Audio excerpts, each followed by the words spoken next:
नमस्कार, कैसे हैं आप सब। आशा करता हूं आप परिवार सहित सकुशल होंगे। दोस्तों, आज बहुत दिनों के बाद एक कहानी का सिलसिला शुरू करते हैं। आशा करता हूं कि आपको मेरे द्वारा सुनाई गई पिछली कहानियां पसंद आई होंगी। जैसे कि आपको पता है कि अप्रैल चल रहा है और गर्मी का सीजन भी अपने पूरे शबाब पर है और धीरे धीरे गर्मी बढ़ेगी ही। आईपीएल मैच चल रहे हैं। कल जो मैच हुआ आपने देखा ही होगा, लखनऊ का और आरसीबी का। लास्ट बॉल तक भी मैच बड़ा ही रोमांचक रहा और इससे पिछला भी मैच जो था वो भी बहुत ही ज्यादा रोमांचक था। तो करते हैं आज की कहानी का सिलसिला चालू। तो एक बार एक बहुत पुरानी बात है। एक राज्य का एक राजा हुआ करता था। भरा पूरा उसका राज्य था। प्रजा उसकी बहुत ही ज्यादा अनुशासित और नियम कायदे कानून को मानने वाला राजा था। बहुत ही दृढ़ संकल्पी, किसी भी प्रकार से कोई भी कोताही वो अपने राज्य में नहीं बरतता था। यदि कोई भी नियम कानून तोड़ता था राज्य के, चाहे राजा खुद भी क्यों ना हो, वो किसी को भी बख्शता नहीं था। एक बार उसने पूरे राज्य में अनाउंसमेंट कराया, मुनादी लगवाई कि अब से हम अपने सारे जितने भी वो हैं नियम कायदे कानून है उन्हें और भी कड़ा करेंगे। और उसने अपने राज्य के सारे जितनी भी प्रजा थी, सब मंत्री गण थे दरबार में, सबको इससे भली भांति परिचित करवाया नियम से कि हम ऐसे ऐसे कोई नियम बनाना चाह रहे हैं। एक बार क्या होता है कि राजा ने जब इस नियम को लागू करा तो उस नियम के बारे में उसने ये बताया कि कोई भी यदि इन नियमों की अवहेलना करता है या तोड़ता है कोई भी नियम को, तो उसको राज्य से निष्कासित कर दिया जाएगा। उसने क्या करा, एक बार राजा ने खुद ही कोई नियम तोड़ दिया और नियम तोड़ दिया तो अब राजा बहुत ज्यादा अपने आप में ही परेशान, विचलित कि लेकिन राजा बड़ा ईमानदार था। जब उसने नियम तोड़ दिया तो उसने उसे छिपाया नहीं, बल्कि अगले दिन जब राज दरबार लगा तो अपने जो भी मंत्रीगण होते हैं उनके साथ बैठा हो और उन्हें उससे अपने जो गुनाह किया था उसके बारे में उसे अवगत कराया उन्हें कि ऐसे ऐसे मुझसे भी कोई राज नियम टूट गया है और अब मैं तुम्हारा राजा बनने के लायक नहीं हूँ। अब सारे मंत्रीगण परेशान कि इतना ईमानदार राजा कहाँ से मिलेगा। लेकिन राजा की ईमानदारी देख के सभी राज दरबारी बड़े खुश हुए, लेकिन एक तरीके से अचंभित भी रहे, आश्चर्यचकित हो रहे कि अब क्या हो रहा। तो राजा ने कहा कि अब मैं इस राज्य का राजा बनने लायक नहीं हूँ। तो उसने कहा कि कोई और जो भी इस पद के लायक हो वो राजा आप ढूंढ लीजिए। अब ऐसे कौन राजा के खिलाफ या राजा बनने के लायक हो रहा। लेकिन क्योंकि राजा बिल्कुल अपनी बात पे अडिग था, राजा ने बिल्कुल भी अपना मन नहीं बदला और कहा कि मैं राज्य से निष्कासित हो जाऊंगा और चला जाऊंगा मैं राज्य छोड़ के। अब बड़े परेशान, बड़ी मान मनोबल हुई, लेकिन राजा बिल्कुल भी टस से मस नहीं हुआ।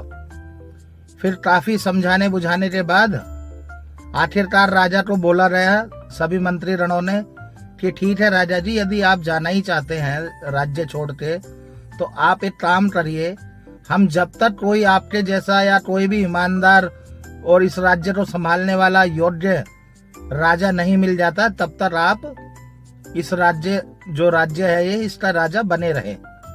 अब राजा काफी भारी मन से इस बात को टाल नहीं सका और उनकी बात मान ली कि जब तक कोई नहीं मिलता है तो क्यों ना तब तक बना ही रहूं। बड़े मन से मतलब राजा मानने के लिए तैयार हो गया।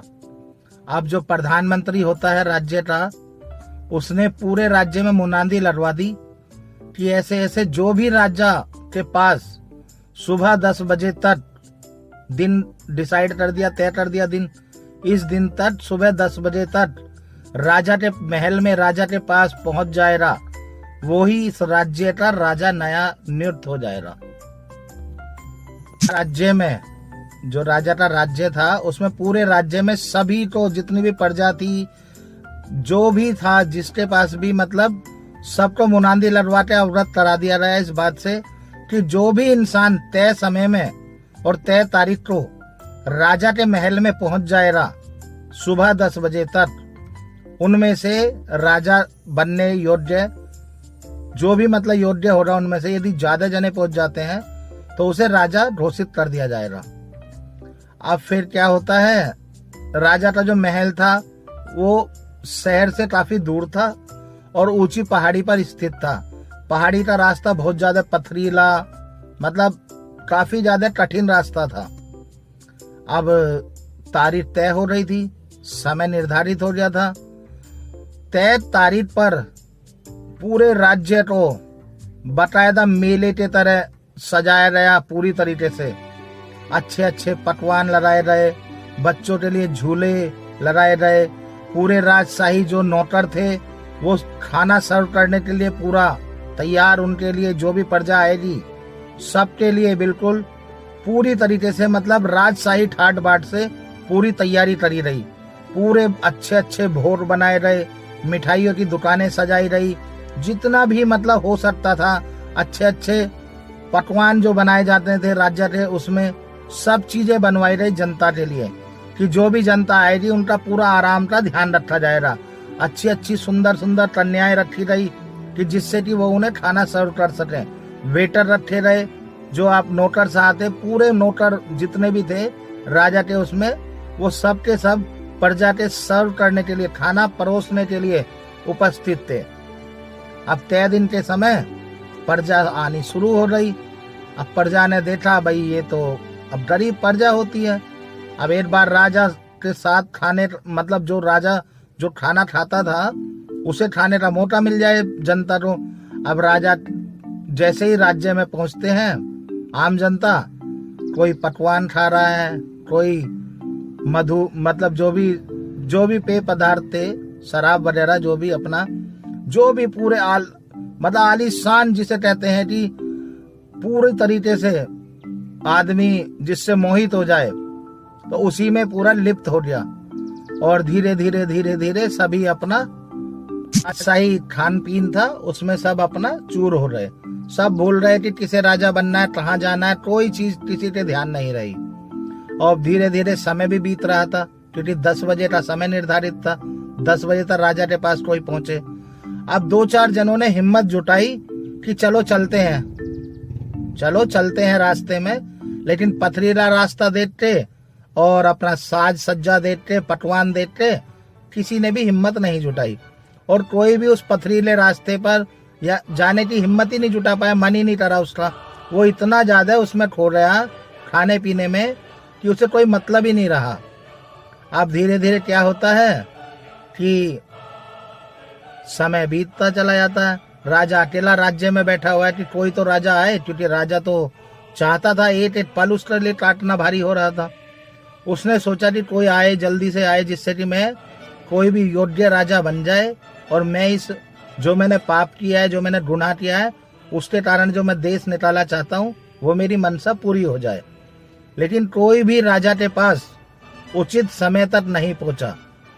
10 बज चुके थे और जो प्रधानमंत्री था जिसने शर्त रखी थी, वो मन ही मन अपनी योजना पर खुश हो रहा था कि देखो मेरी जो भी मैंने सोचा था वो पूरा हो गया है। और धीरे धीरे समय बीतता चला रहा, कोई नहीं पहुंचा। और फिर अंत में क्या हुआ कि राजा को फिर से पुनः राज्य का राजा घोषित किया गया। तो इस कहानी से मेन तो ये शिक्षा मिलती है दोस्तों कि इंसान ना, जैसे हम अभी डेली रूटीन में देखें, अपनी जो शिक्षा मिलती है इस कहानी से, कि हम भी अपना जो लक्ष्य है हमारा उसे भूल जाते हैं। जो हमें क्षणिक सुख मिल रहे हैं ना, आज जो हमें क्षणिक सुख मिल रहे हैं उसकी वजह से ही हम अपना लक्ष्य भूल जाते हैं।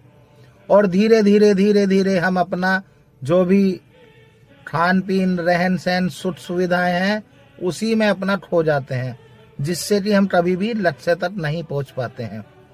और लक्ष्य पर पहुंचने के लिए यदि वो राजा बनना था, जिसे यदि वो प्रजा में से कोई भी हिम्मत जुटा लेता कि ये जो हमें सुख सुविधाएं आज राज्य में मिल रही हैं ये हमारे लिए स्थायी भी हो सकती हैं, क्योंकि अभी जो मिल रही हैं वो तो अस्थायी हैं, एक समय के बाद 10 बजे के बाद हट जाएंगी, क्योंकि जो निर्धारित समय था वो 10 बजे तक था ही। उसके बाद ये सब सुख सुविधाएं हट जाएंगी।